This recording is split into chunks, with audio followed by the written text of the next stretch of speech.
Hi, my name is Allison Pascone, and I am an early learning librarian with the Pierce County Library System.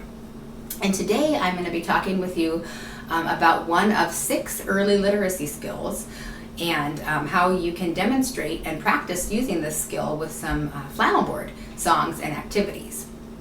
And so before I hold up and demonstrate a couple of my favorite flannel boards that promotes this skill, I want to talk a little bit about what this skill is. It has a really long name. It's called Phonological Awareness, and it sounds really complicated, but it isn't too complicated. Basically, what phonological awareness is children's ability to be able to hear and play with the different sounds that make up words and the different sounds of words. So part of phonological awareness is being able to hear and play with rhyme, words that rhyme with each other. When children start out with building this skill, it's probably just going to be able to, they can recognize and they can hear words that sound the same.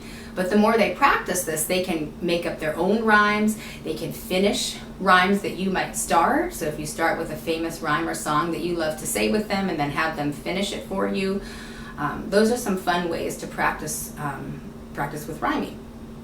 Another part of phonological awareness is a skill called alliteration, where children hear and recognize words that start with the same first sound.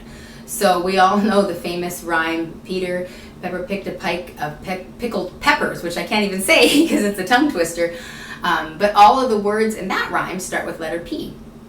So hearing words that start with the same first sound is another part of phonological awareness skill for children. It also involves children being able to hear different syllables or how words are broken down into different parts. So, like for example, if we say the word apple and then we clap it, apple, they can hear how the different parts of apple are separated into a couple different parts. Apple.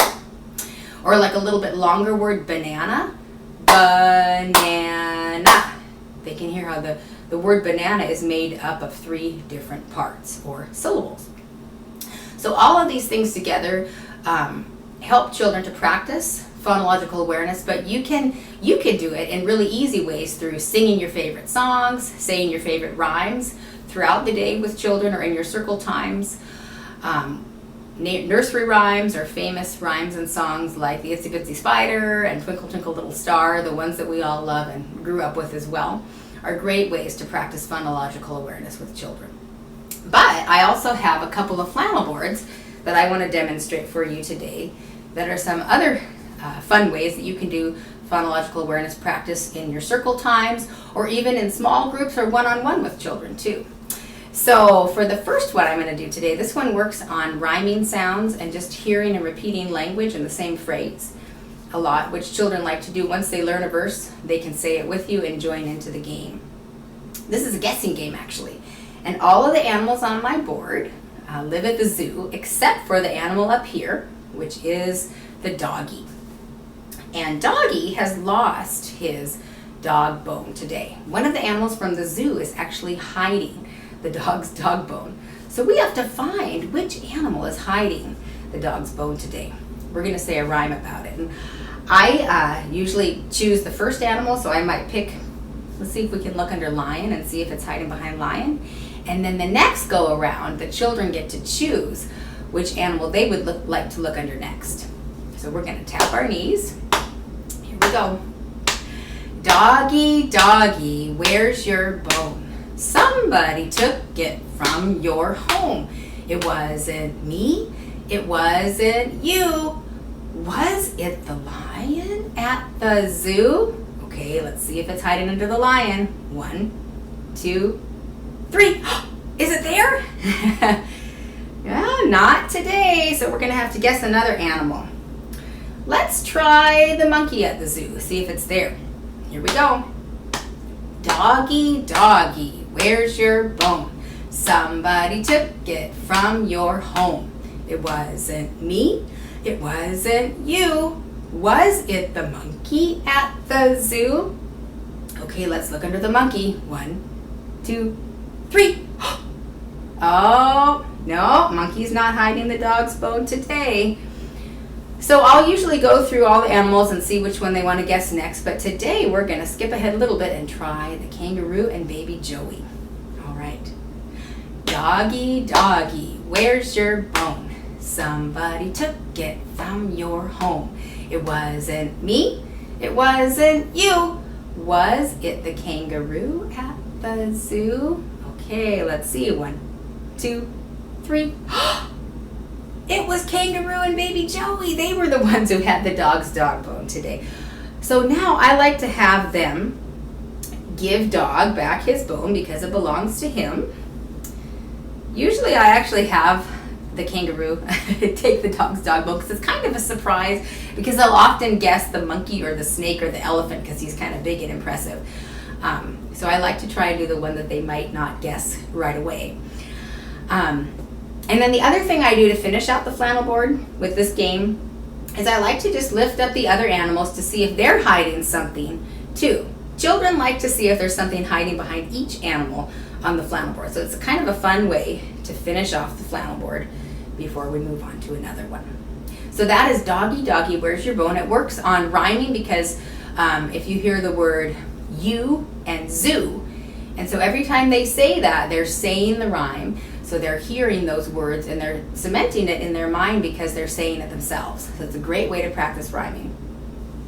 All right, so I'm going to take these off so that we can get ready for our next flannel board. And let's put this one up here. All right, so this time I have some doors that I have made. I have 4 doors. 1, 2, let's see, 3,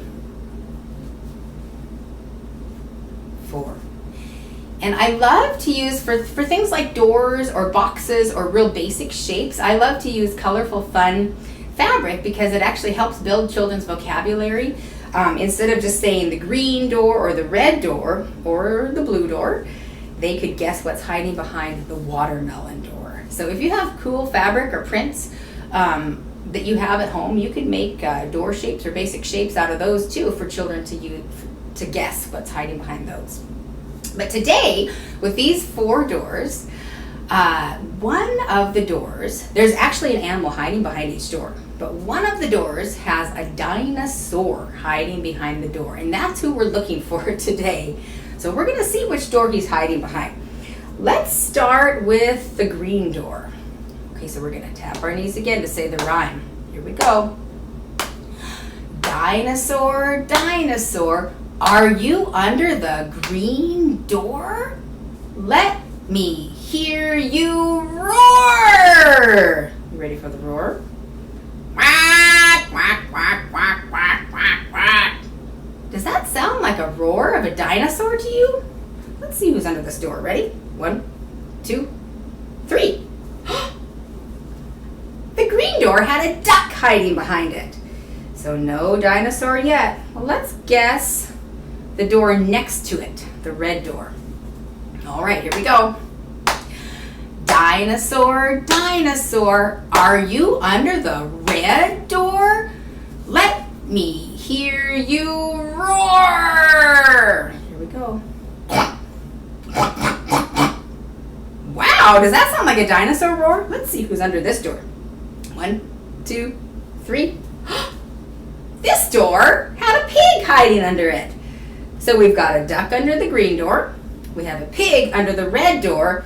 But what could be hiding under the watermelon door? Let's see what's under that one. You ready? Dinosaur, dinosaur, are you under the watermelon door? Let me hear you roar! Roar! Oh my gosh, that sounds like a dinosaur roar to me. Let's see if he's there. Okay, 1, 2, 3. Who is this? This isn't a dinosaur. This is another animal that might make a roaring sound. I think if it is a cheetah, could be a leopard too. A big cat. Big cats also make roaring sounds, right? But that means there's only one door left for the dinosaur to hide behind. Let's see if he's there. Dinosaur, dinosaur, are you under the blue door? Let me hear you roar. Roar! Oh, that was another roar. Let's see if it's the dinosaur. Ready? 1, 2, 3. Yes! The dinosaur was hiding under the blue door today. And this kind of dinosaur is a stegosaurus. That's the name of this dinosaur. There's all different kinds of dinosaurs, right?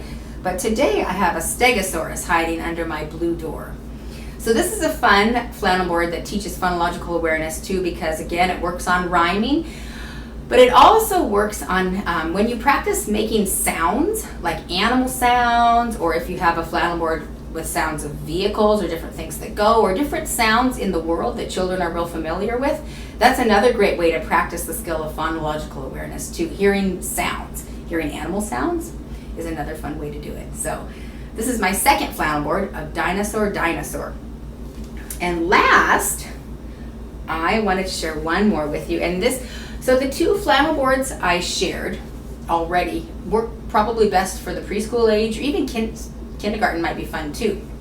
But this one I think could work with preschool or younger. Toddlers might like this one too. So I'm going to turn my flannel board around because this is taller. And I have a tree. This is actually a funny version of the well-known rhyme that I bet a lot of people know of, way up high in the apple tree. 5 little apples smiled at me, so I shook that tree as hard as I could. Down came an apple. It was good. But today I have a different kind of fruit tree, and I'm going to put the fruit up on the tree now. I have 1,